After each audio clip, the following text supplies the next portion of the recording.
All right, let's jump in. Welcome to The Critique. Good to be here.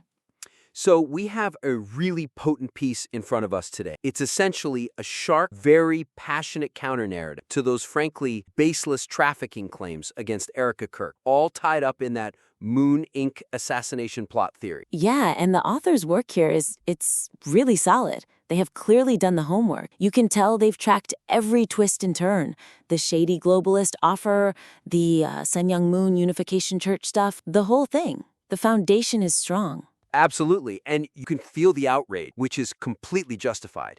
I mean, these are serious career-ending allegations. But I think our job here is to make sure that passion gets channeled in a way that's not just heard, but is also persuasive. Right. Persuasive to the people who are still on the fence, not just the ones who are already convinced. Exactly. Let's get into it. Okay, so the first thing that really jumps out at me is the tone. Mm-hmm. The language is highly charged, very emotional.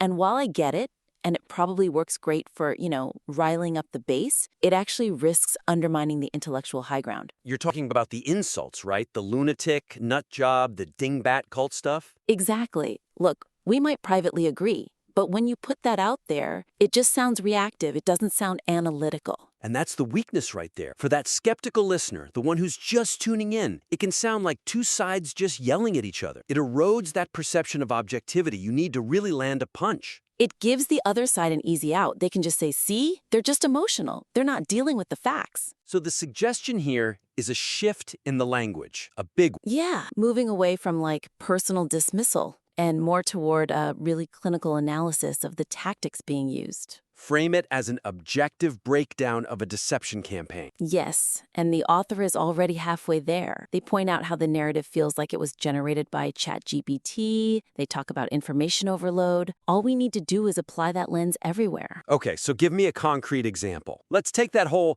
dream sequence where Charlie supposedly asks her to be my David. It's absurd on its face. It is, but instead of just calling her a lunatic for it, we frame it as a textbook rhetorical strategy.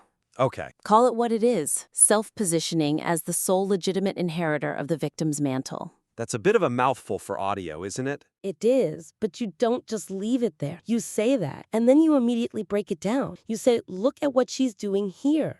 She's trying to make herself the only person who knows his true wishes. Ah, I see. And then you contrast that claim with cold, hard facts. You point out that she can't produce any recent text messages, while other people, like Ali Bastaki, can. So it's not just calling her a liar, it's demonstrating how she's constructing a lie by exposing the strategy. That's much stronger. It's a huge upgrade. And you can do the same thing with the way the accusations keep shifting. From the B cult to the Moon Inc. empire to whatever it is this week. Right. The script calls it the actions of a nut job, but we can be smarter. This is that information overload technique you mentioned. Exactly. It's the Bonino idea, right? You just create so much noise that you drown out any coherent signal. The point isn't to be believed on any single point. It's to exhaust people's ability to think critically. So they just give up and, as the material says, keep believing her because it's easier. Yes. And when you analyze the effect of the rhetoric that way, you're not just insulting her. You're giving your audience a tool to see through the manipulation themselves. It's a structural takedown. I like that a lot. It removes that easy escape route for her supporters. They can't just cry name-calling. Okay, so that reframing of the tone is critical, but that actually leads right into the next point, which is more about structure, about focus. The tangents? Yes, the tangents. It feels like the material is trying to fight on too many fronts at once. It's trying to be this big, comprehensive political statement. And it brings in things that feel really out of left field. I'm looking at my notes here. The Minnesota ICE raid, the officer self-defense shooting, even comparisons to Jasmine Crockett or AOC. And the weakness there is that they just aren't directly connected to the core mission, which is refuting the claims about the assassination and the trafficking plot. It's like you're building this really tight, compelling case, and then you just stop to go talk about something else for 5 minutes. It kills the momentum. Totally. It dilutes the impact on the most important thing, which is defending Erika Kirk and Liberty University from these insane Moon Inc. allegations. So do you just cut it all? That's one option. The suggestion is to think about clear segmentation. Either cut the unrelated political stuff entirely, or, if the author feels it's absolutely vital, move it. Move it where? Shove it to the end. Make it a short, separate section, like, and here's how this fits into a broader ideological problem. But the main body of the work has to stay laser-focused on dismantling her specific claims. Yeah, you have to keep the eye on the ball. For sure. Like, when the author talks about her pivot from the Kirk motive to attacking Japan, Korea, Israel, that's perfect. Stay on that. Stay on the shady globalist offer and the unification church empire. But that's exactly where the script inserts the whole long story about the Minnesota ice raid. It's a complete halt. A total non sequitur.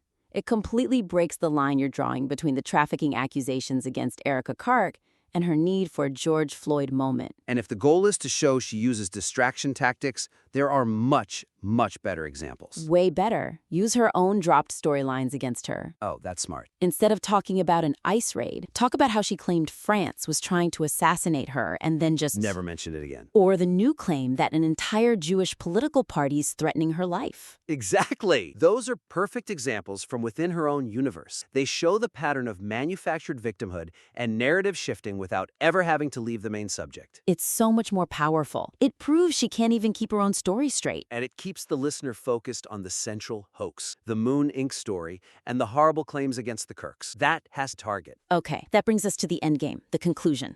And I have to say, I think the single most potent, just knockout piece of evidence in this whole thing is kind of buried. Oh, I know exactly what you're going to say. The Andrew Tate. Yes, it's introduced way too late, almost as an afterthought. The author totally buried the lead. It is a massive missed opportunity.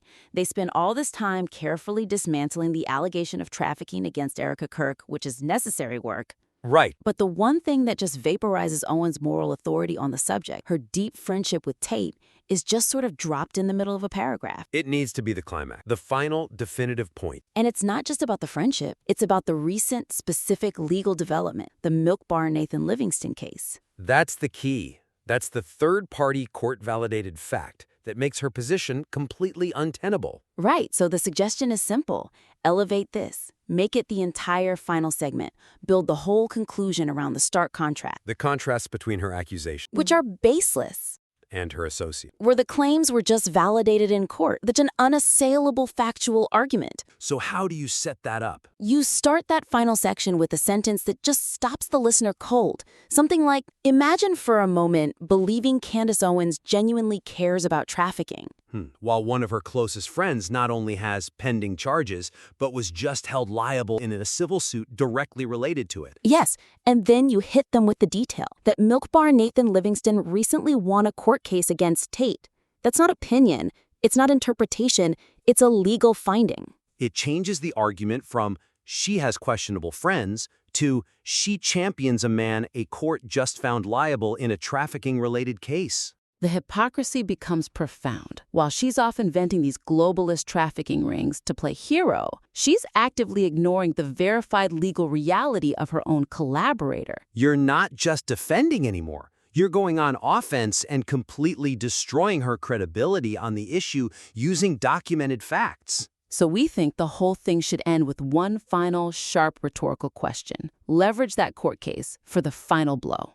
Something like, How can a self-proclaimed fighter against the so-called Moon Inc. trafficking, which she claims to have solved, just ignore the verified legal consequences facing her own close friend, Andrew Tate? boom, end scene. That's devastating. It wraps the whole critique up into one final, damning statement. Wow, okay, this is shaping up to be an incredibly powerful piece. Let's just quickly recap the big opportunities here for the author. So sure. First up, refine the voice. The big shift from emotional, reactive language to a more forensic, tactical analysis of her rhetoric. Right, be the analyst, not the reactor. Second, streamline the structure. Yeah, keep that focus absolutely laser sharp on the Moon Inc. and Kirk assassination claims. Get rid of those distracting political tangents, or at least move them. And use her own abandoned stories to show her methods. Exactly. And finally, number 3, weaponize the Andrew Tate hypocrisy. Don't bury it. Make it the grand finale. Use that specific court victory as the ultimate factual rebuttal that ends the argument. Those 3 changes, I think, will take this from a strong piece to an absolutely unanswerable one. I completely agree. So to the author, thank you for sending this in. It's powerful stuff. Take these suggestions, implement them, and please send the refined work back to the critique. We would love to see the result.